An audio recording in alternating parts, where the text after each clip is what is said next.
balls are crispy golden coated balls.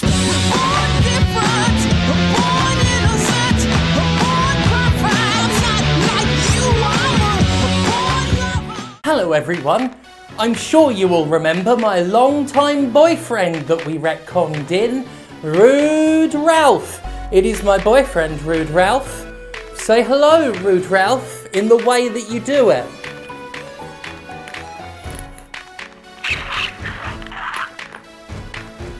What was that? Oh, Rude Ralph, you're so rude. Huh? It's from the 80s. It's from the 80s. Please, it's from the 80s. Do you remember when old toys? It's from the 80s. Old. Have you ever seen Ashens? Well, there it is, the flip of the life support switch we've all been expecting. BioWare magic. The term used internally to dress up its abusive work practices as gutsy can-do spirit does not extend to necromancy, apparently, as the dying on arrival anthem has finally been allowed to croak out a sad little death wail and expire into a crumbling mess. A bit like that Skeksis at the beginning of Dark Crystal. Yes, I see a lot. The future for Anthem. A very bright future, we hope. Yes, at last, the huge pulsating brains that operate Electronic Arts and BioWare have decided there's something a little fallacious about chasing sunk costs and have officially given up on the stupid fucking thing. The last we'd officially heard from this lurching embarrassment was a year ago when BioWare announced Anthem Next. This was meant to be some huge overhaul to the game, something that would give it a much-needed shot in the arm. Like how the overhauls for Evolve and Battleborn did such fucking wonders for them. Anyway, after hearing 12 months of fuck all, it should surprise nobody that Christian Daly, one of about a dozen people who could have been in charge of this game at any given point, announced the nightmare was over. In the spirit of transparency and closure, we wanted to share that we've made the difficult decision to stop our new development work on Anthem, aka Anthem Next. He stated. Game development is hard. Decisions like these are not easy. Moving forward, we need to laser focus our efforts as a studio and strengthen the next Dragon Age and Mass Effect titles, while continuing to provide quality updates to Star Wars: The Old Republic. Fuck. Among other things, Daly blamed the overall mess that was 2020 itself, what with that pandemic and everything. While a very fair reason to scrap most things, it has to be said, we did all know this was coming long before COVID-19 ever felt like a significant factor, right? I know for an ironclad fact I'm not the only one who saw very little point in throwing good money after bad with Anthem. I know there are some who claimed it was preemptive of me to do a post-mortem for the game in early 2020, but I did it because it was fucking obvious the game was dead. Its story was over. I didn't just bring up Evolve and Battleborn earlier for a snide joke. It's to demonstrate the clear cycle. And the exact frustration with Anthem I've had as a critic is that everything that's happened with it has happened before, more than once, and will happen again, because the game industry just doesn't want to fucking learn. I said over a year ago that Anthem was fucking done. Then Anthem Next was announced and people said it wasn't done. But anybody who has actually just looked at the game industry in the past 10 years could have told you Anthem Next wasn't going to do jack shit for Anthem's swiftly desiccating corpse. But because people who allegedly understand the business more than Jim Sterling ever will disagreed, another whole year and God knows how much money just got spunked up a wall. For nothing. Wow, what a great episode so far. Keep watching. A live service is only live while it has a player base for blood, and it needs a lot of blood to be worth the 24/7 support and perpetual content updates a live service requires. If you launch one of these things and it doesn't find a large sustainable audience quick, it dies of starvation, especially in a market as increasingly saturated as this one. That's not advanced business science, that's just what has always happened? and will happen because it's what happens. No amount of typing next in all caps will resuscitate a live service that's been starved to death. On a totally unrelated subject, remember Marvel's Avengers, the cynically designed live service that launched dead on arrival and is getting a massive overhaul that will totally turn things around like Evolve and Battleborn and Anthem were turned around. Jesus Christ, video games! I mean, seriously, look, I'm not here to gloat this time. I'm not here to throw out I told you so's and to list off all the things I've gotten right about this horrible industry to associate my vulnerable ego. I'm not here to make fun of Anthem. I'm specifically not here to make fun of Anthem again, because at this point, it's not funny.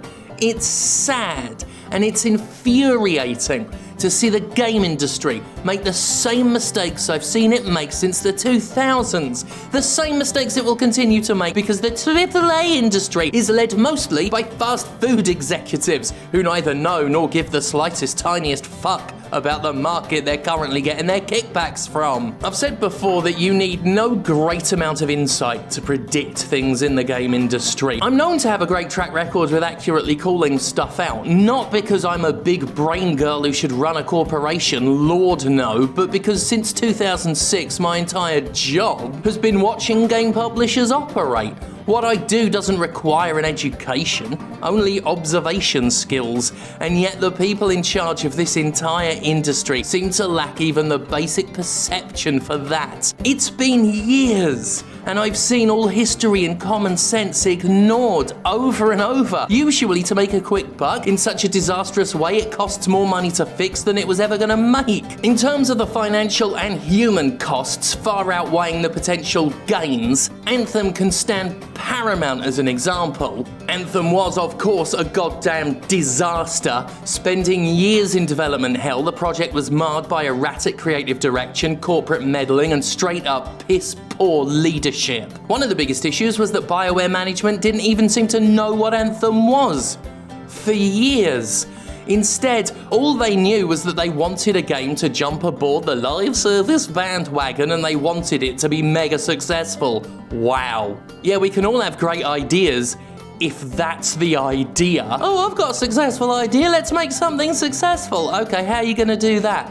That's the bit BioWare got fucking stuck on. Many are quick to tell myself and similar pundits we know nothing about the game industry. But to those people, I mean, you've got to forgive me if I'm wrong, but my assumption as a layperson was that the right way to make a game was to have an idea for a game and then start making it. You know, not start making it and then have an idea for it if you're lucky. I must be an idiot though, given the number of AAA games made the latter way. Anyway, because Anthem started life as a cynical attempt to cash in on an oversaturated market, it didn't have the best shot at becoming a creative triumph. It kept changing both in terms of gameplay and studio leadership, and the stress of crunching on the project got so bad the resulting staff breakdowns were downright traumatic. Despite flopping around for almost a decade, barely any actual development had been done on the game, most of which was rushed in the final year or so before release. This rush, which only leads to negligent amounts of stress, is the magic BioWare likes to preen its feathers about. Oh, and what magic it is.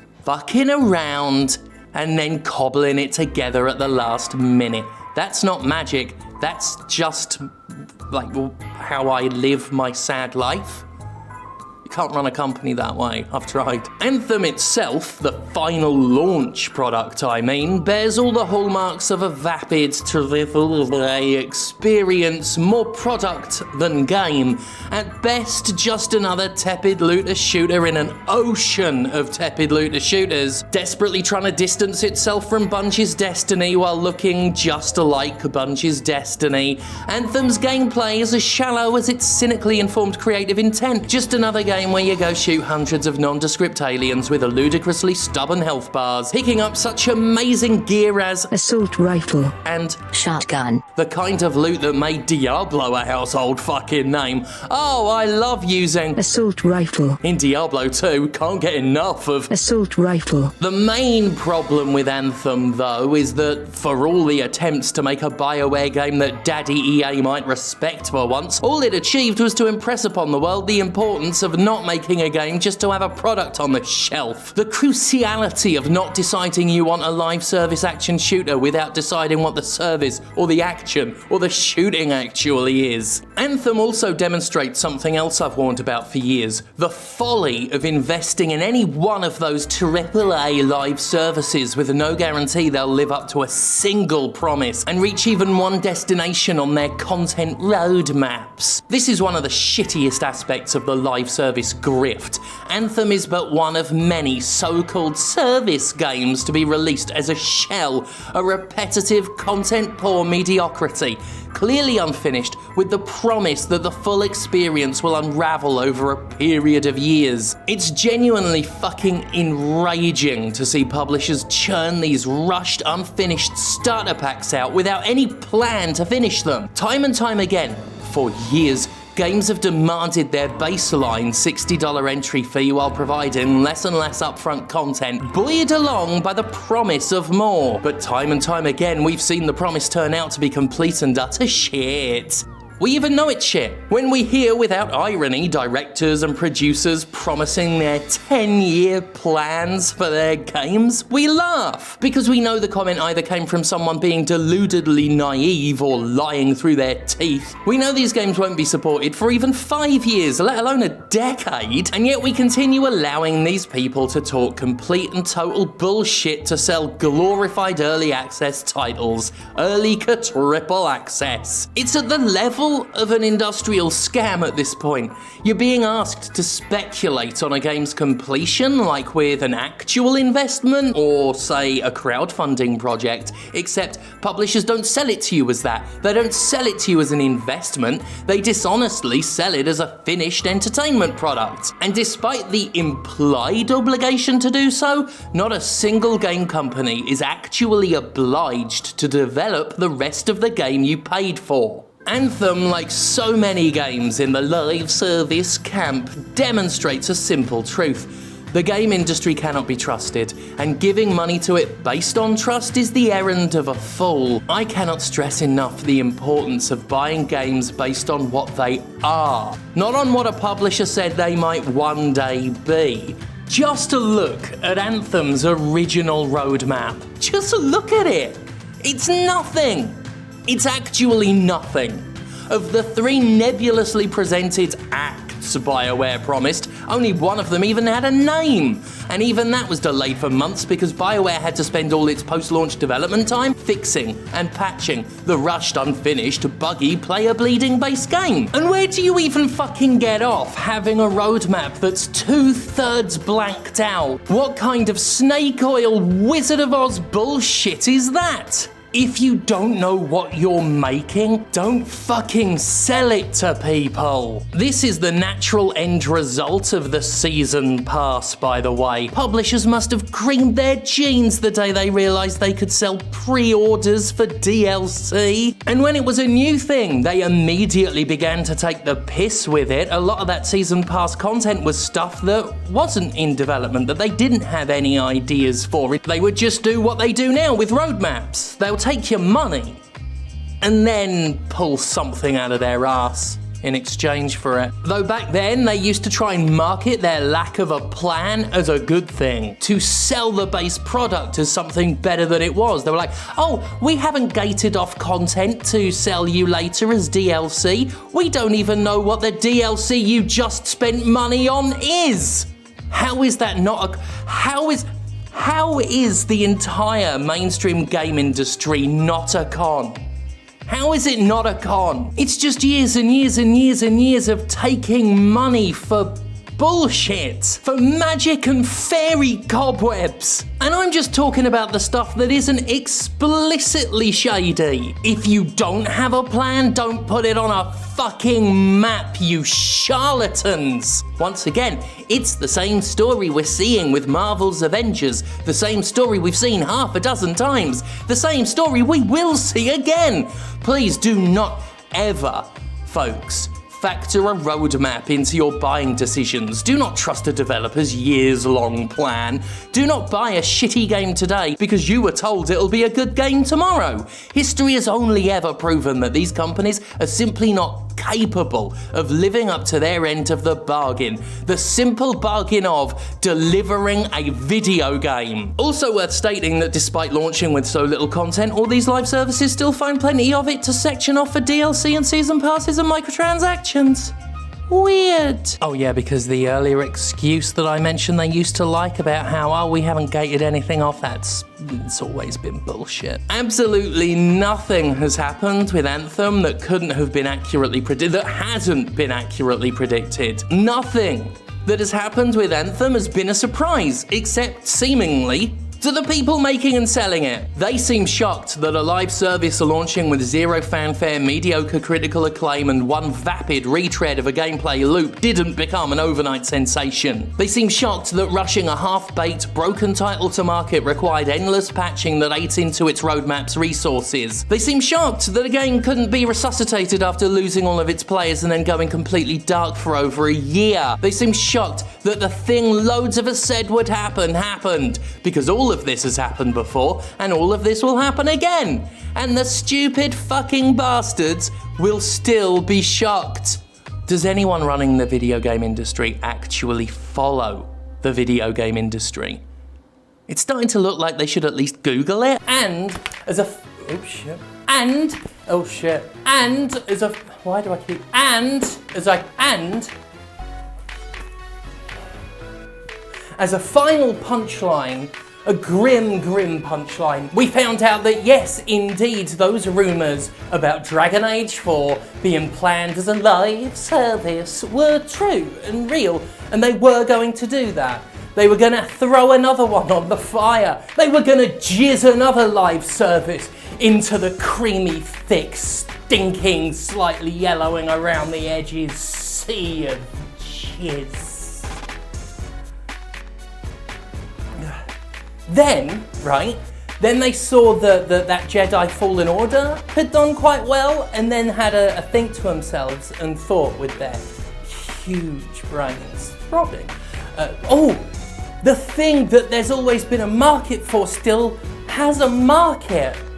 And the thing that people like was liked.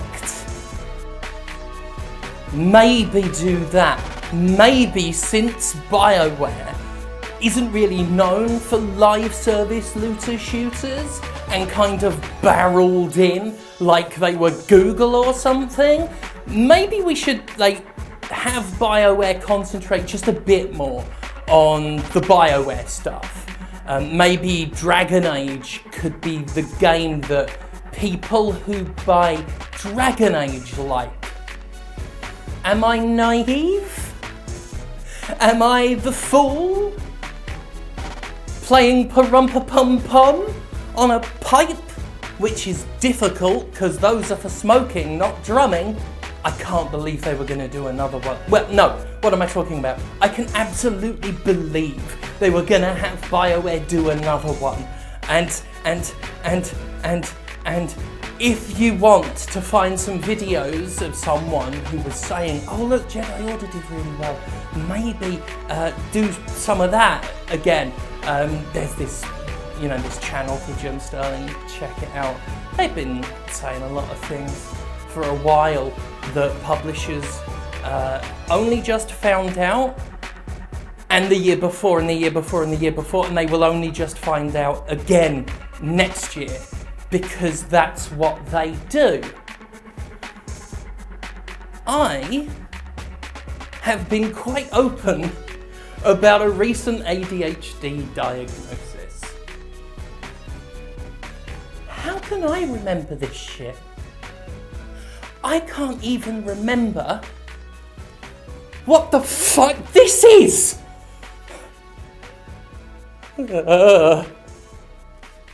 But eventually I was going to kiss it, thank God for me.